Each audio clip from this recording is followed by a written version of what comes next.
Hello बच्चों, आपका अपने YouTube channel Parth Keshav science में स्वागत है। आइए आज हम क्लास 12th के फिजिक्स का चैप्टर 1 स्टार्ट करते हैं। हमारा चैप्टर 1 है वैद्युत आवेश तथा क्षेत्र, electric charge and field.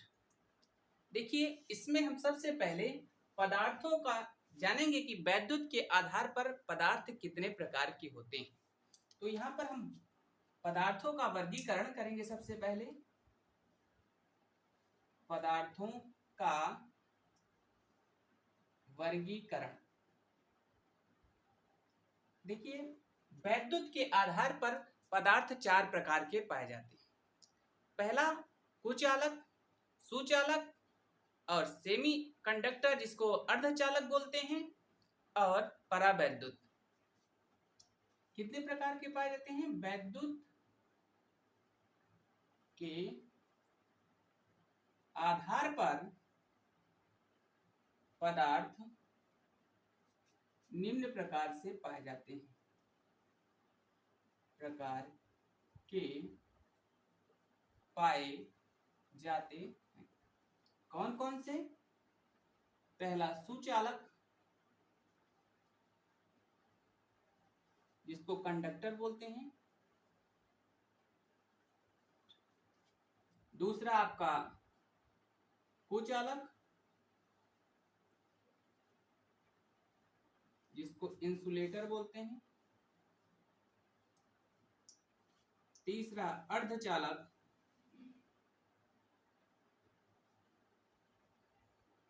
Semi conductor.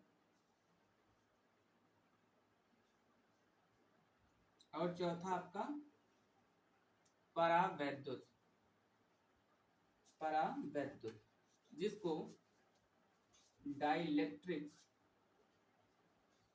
Substance बोलते हैं। देखिए, पदार्थ वैद्युत के आधार पर निम्न प्रकार से पाए जाते हैं, जैसे सुचालक, कुचालक, अर्धचालक और परावैद्युत। देखिए, सुचालक वे पदार्थ होते हैं जिसमें ऊष्मा या ऊर्जा का प्रवाह आसानी से हो, सुगमता से हो या सरलता पूर्वक से हो जाए, ऐसे पदार्थ को सुचालक कहते हैं। जैसे मैं कह सकते हो, जैसे चांदी, कॉपर, लोहा आदि। जिसमें चांदी को ऊष्मा का सबसे अच्छा सुचालक माना जाता है। सबसे अच्छा सुचालक कौन है? चांदी। चांदी ये सबसे अच्छा सुचालक माना जाता है। ठीक है। देखिए, ये कीमत में अधिक होने की वजह से इसका उपयोग हम नहीं कर पाते हैं, लेकिन सबसे ज्यादा सुचालक अगर किसी ऊष्मा या वैद्युत का है तो वो कौन सा होता है? चांदी। ठीक है। देखिए, कुचालक के बारे में जानते हैं। कुचालक ऐसे पदार्थ होते हैं जिसमें ऊष्मा या ऊर्जा का प्रवाह बिल्कुल नहीं होता है। ऐसे पदार्थ जिसमें ऊष्मा या ऊर्जा का प्रवाह बिल्कुल ना हो, ऐसे पदार्थ कुचालक पदार्थ कहलाते हैं। जैसे कह सकते हो प्लास्टिक, जैसे प्लास्टिक, जैसे वे प्लास्टिक, रबर, प्लास्टिक, रबर, और क्या कह सकते हैं? सूखी लकड़ी, सूखी लकड़ी इत्यादि। ऐसे पदार्थ जिनमें ऊष्मा या ऊर्जा का प्रवाह बिल्कुल ना हो, ऐसे पदार्थ क्या कहते हैं? कुचालक। जैसे प्लास्टिक, रबड़, सूखी लकड़ी आदि। अब बात आती है अर्धचालक की। अब बात आती है अर्धचालक की। देखिए, ये ऐसे पदार्थ जिनमें ऊष्मा या ऊर्जा का प्रवाह हल्की मात्रा में हो, जिसमें ऊर्जा या ऊष्मा का प्रवाह हल्की मात्रा में हो, ऐसे पदार्थ क्या कहलाते हैं? अर्धचालक कहलाते हैं। तो अर्धचालक जैसे इसमें कह सकते हो, जैसे जर्मेनियम, सिलिकॉन आदि। देखिए जैसे जर्मेनियम, सिलिकॉन आदि ऐसे पदार्थ जिसमें ऊर्जा या उष्मा या विद्युत का प्रवाह हल्की मात्रा में, थोड़ी थोड़ी मात्रा में हो, ऐसे पदार्थ अर्धचालक कहलाते हैं। अब बात आती है परावैद्युत पदार्थ। कैसे पदार्थ? परावैद्युत पदार्थ। ठीक है, देखिए ऐसे पदार्थ जिन्हें आपस में रगड़ा जाता है, ऐसे पदार्थ जिन्हें आपस में रगड़ते हैं तो क्या करते हैं? आपस में आकर्षित या प्रतिकर्षित करने लगते हैं। ऐसे पदार्थ को परावैद्युत पदार्थ कहा जाता है।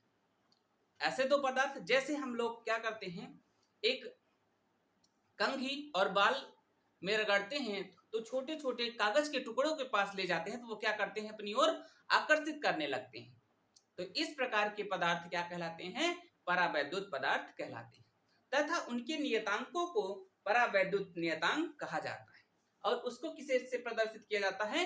के से प्रदर्शित किया जाता है। और रगड़ने के पश्चात परावैद्युत पदार्थ वैद्युतमय अवस्था में चले जाते हैं। ठीक है, तो ठीक है, अब परावैद्युत पदार्थ के बारे में थोड़ा सा लिख लेते हैं। ये रही बेसिक जानकारी हमारी।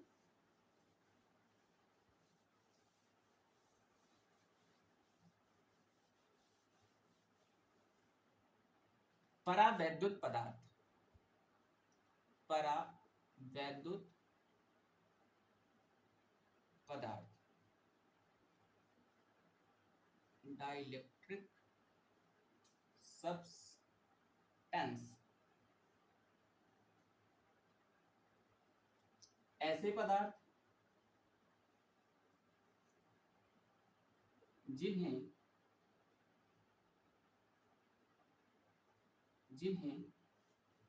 आपस में रगड़ा जाता है तो वे एक दूसरे को आकर्षित या प्रतिकर्षित करने लगते हैं तो ऐसे पदार्थ परावैद्युत पदार्थ कहलाते हैं। ऐसे पदार्थ परावैद्युत पदार्थ कहलाते हैं तथा उनके नियतांकों को परावैद्युत नियतांक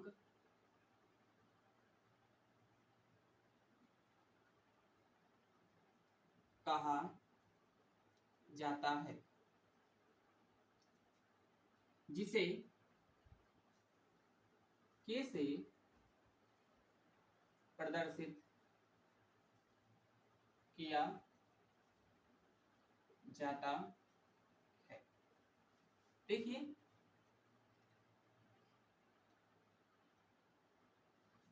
ऐसे पदार्थ जिन्हें आपस में ऐसे पदार्थ जिन्हें अन्य सूक्ष्म पदार्थों के पास ले जाते हैं तो उन्हें आकर्षित या प्रतिकर्षित करते हैं, परावैद्युत पदार्थ कहते हैं। परावैद्युत पदार्थ के नियतांकों को परावैद्युत नियतांक कहा जाता है। इसे कैपिटल के से प्रदर्शित करते हैं।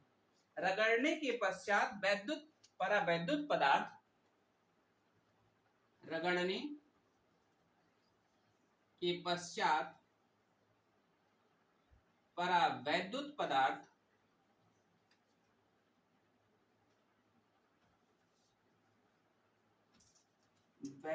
वैद्युतमय अवस्था में चले जाते हैं।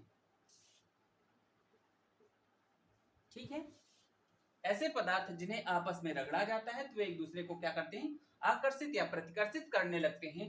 जो ऐसे पदार्थ होते हैं उन्हें क्या बोला जाता है? परावैद्युत पदार्थ कहलाते हैं तथा उनके नियतांकों को परावैद्युत नियतांक कहा जाता है, जिसे कैपिटल के से प्रदर्शित किया जाता है। रगड़ने के पश्चात परावैद्युत पदार्थ वैद्युतमय अवस्था में चले जाते हैं।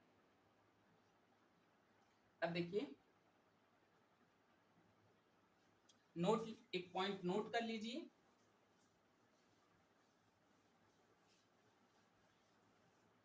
एक पॉइंट नोट कर लीजिए। देखिए, जब वस्तुओं को घर्षण द्वारा आवेशित किया जाता है, जब वस्तुओं को घर्षण द्वारा आवेशित किया जाता है, तो अधिक घनत्व वाली वस्तु सदैव ऋणावेशित होती है एवं कम घनत्व वाली वस्तु हमेशा धनावेशित होती है। जब वस्तुओं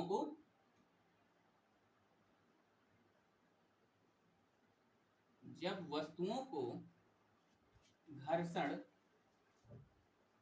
द्वारा आवेशित किया जाता है, तो जब वस्तुओं को घर्षण द्वारा आवेशित किया जाता है तो कम घनत्व वाली वस्तु हमेशा धनावेशित एवं अधिक घनत्व वाली वस्तु हमेशा ऋणावेशित होती है। ठीक है, यहां तक हम लोग पढ़ लिए।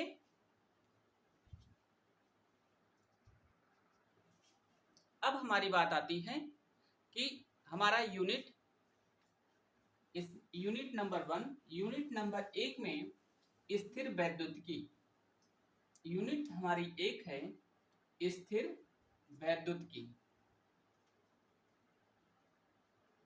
स्थिर वैद्युतिकी, या इसको इंग्लिश में क्या बोलते हैं, स्थिर वैद्युतिकी को क्या बोलते हैं,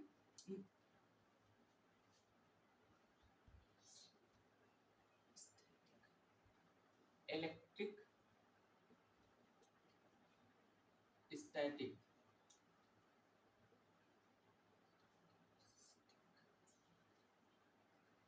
स्थिर वैद्युतिकी को बोलते हैं इलेक्ट्रोस्टैटिक।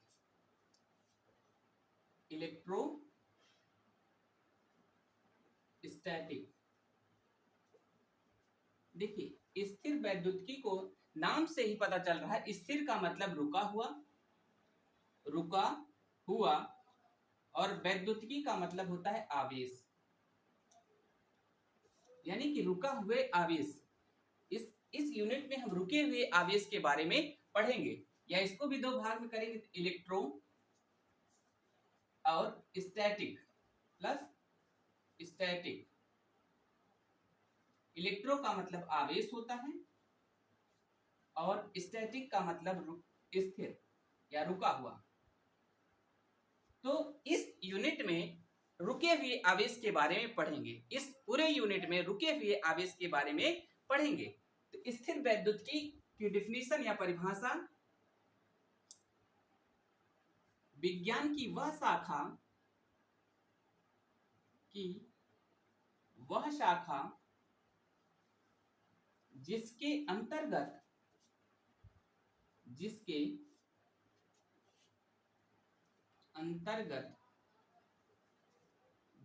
अंतर्गत रुके हुए आवेश का अध्ययन किया जाता। देखिए, स्थिर वैद्युतिकी विज्ञान की वह शाखा है जिसके अंतर्गत रुके हुए आवेश की अध्ययन किया जाता है। ठीक है, यहां पर बात आती है आवेश की, या सर्वप्रथम स्थिर वैद्युतिकी की खोज थेल्स ने किया था। स्थिर वैद्युतिकी की खोज सर्वप्रथम थेल्स ने किया था। अब यहां पर बात आती है आवेश की। तो आवेश क्या होता है इसके बारे में हम जानकारी नेक्स्ट वीडियो में अध्ययन करेंगे।